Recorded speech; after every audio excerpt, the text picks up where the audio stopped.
La fundición se refiere a la actividad de fundir o derretir materiales metálicos y otros elementos sólidos, de los cuales podemos elaborar piezas por medio de la fundición de algún material e incluirlas en algún tipo de molde, la cual es llamada fundición de formas, que como hemos dicho anteriormente se refiere a la fundición de piezas un poco más complejas. Esta se divide en dos categorías, de acuerdo al molde: moldes desechables y moldes permanentes.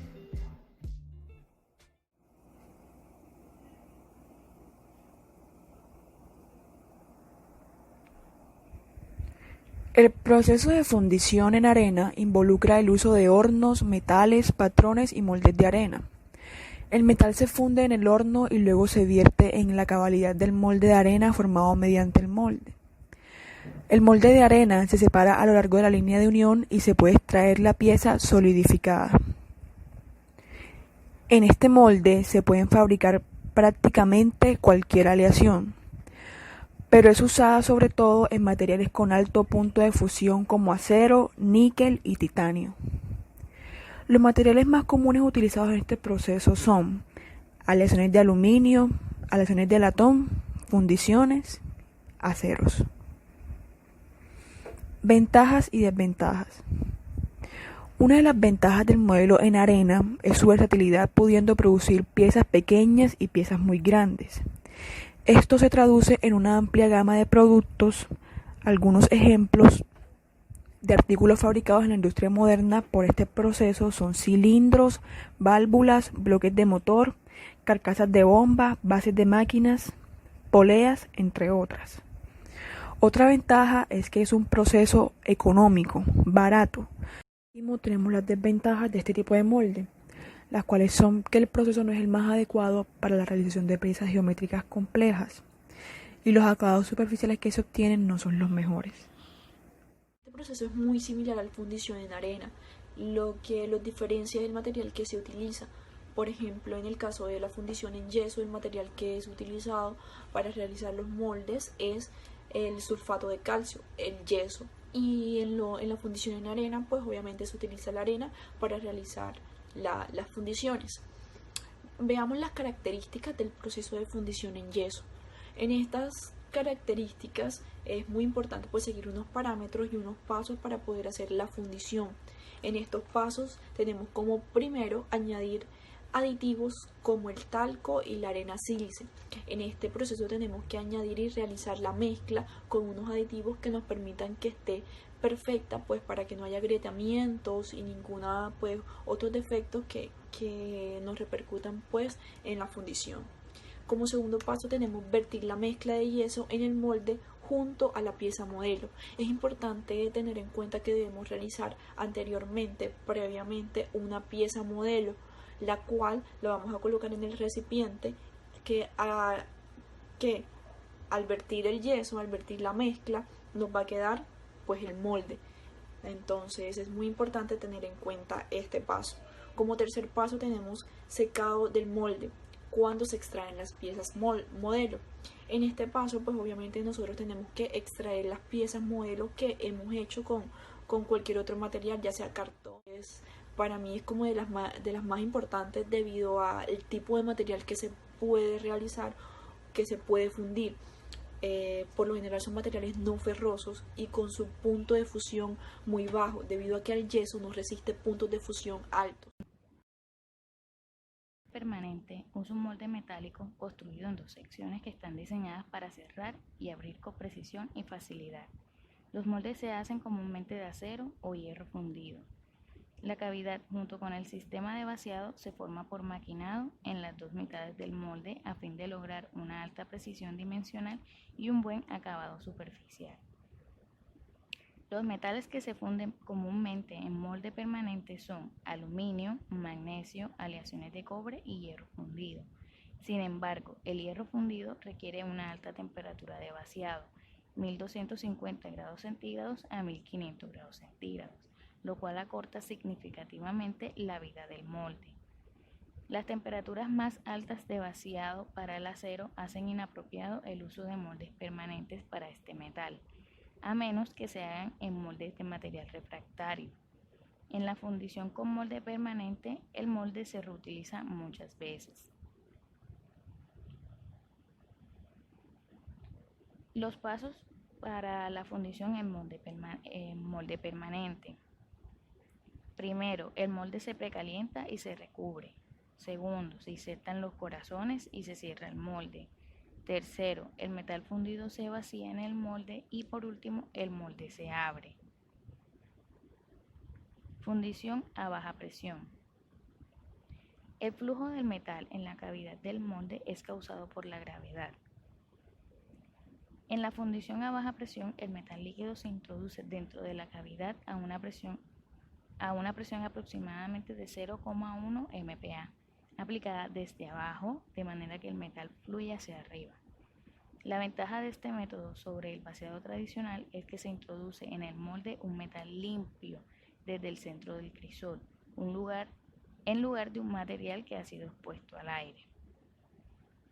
Lo anterior reduce la porosidad producida por el gas y los defectos generados por la oxidación y se mejoran las propiedades mecánicas.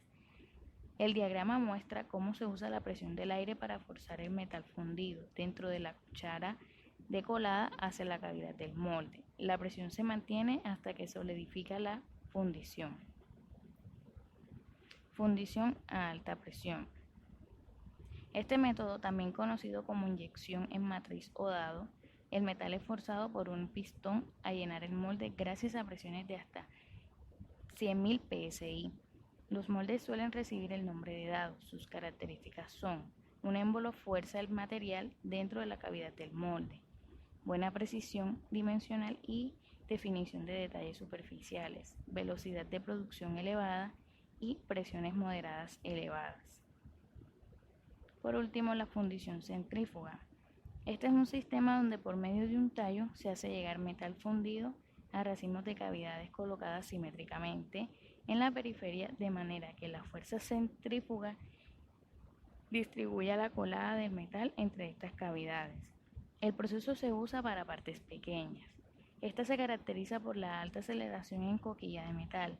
Es una fundición para presión centrífuga.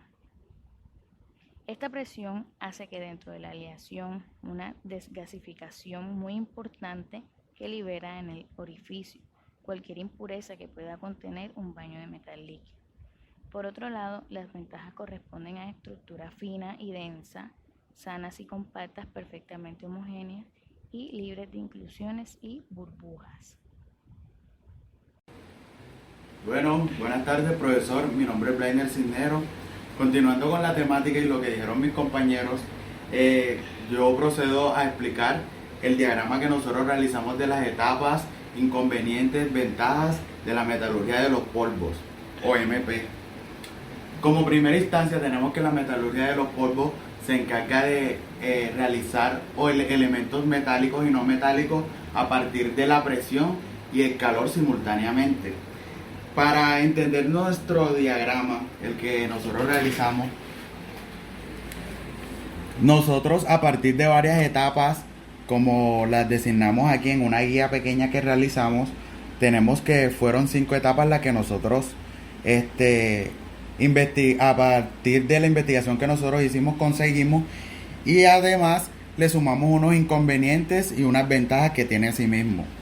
Como primera medida tenemos la obtención de los polvos acá, generalmente de metales como el hierro, el cobre y el estaño, aluminio, níquel, titanio o aleaciones de latón, bronce y acero se utilizan en la obtención de los polvos. Luego se prosigue a la otra etapa que se llama dosificación o combinación, donde se mezclan cada una de las partículas. Luego se comprimen a partir de la compactación, en donde mediante una prensa mecánica o hidráulica, una matriz de compactación con la forma de la pieza a fabricar, se obtiene lo que se conoce como pieza en crudo o verde, que visualmente se asemeja en la pieza terminada, para poseer propiedades mecánicas o mucho más pobres. A partir de esto, luego se pasa a la etapa cuarta o a la etapa de sintetizado, donde el crudo o el tratamiento de sintetizado en un horno a una temperatura de alrededor 0.75 de temperatura de fusión del material. También existen variaciones en las cuales los procesos de compactado y el de sintetizado, como son los últimos, el tercero y cuarto, se realizan simultáneamente dependiendo de las propiedades deseadas y el tipo de polvo utilizado. Y así conseguimos por último el proceso de acabado. Aquí tenemos la pieza o el producto final a partir del tratamiento térmico, maquinado, rectificado y deposición. Luego procedemos a realizar unas ventajas y unos inconvenientes que tiene este proceso, como lo son. Dentro de las ventajas tenemos que no existe pérdida de material por virutas o por material en mal estado. Los productos con proceso tienen un buen acabado, las tolerancias son reducidas, los productos pueden tener mayor calidad, pureza, tiempo de fabricación es corto y muchas características que hacen que este proceso sea más óptimo. Sin embargo, aparecen algunos inconvenientes que de una u otra forma imposibilitan la obtención de este material, como puede ser que son difíciles hacer los diseños en estas tecnologías, a veces suele ser muy costosas y que lo recomendable es solo para productos en masa. Esos son algunos de los inconvenientes que nosotros plasmamos en nuestro diagrama. Muchas gracias.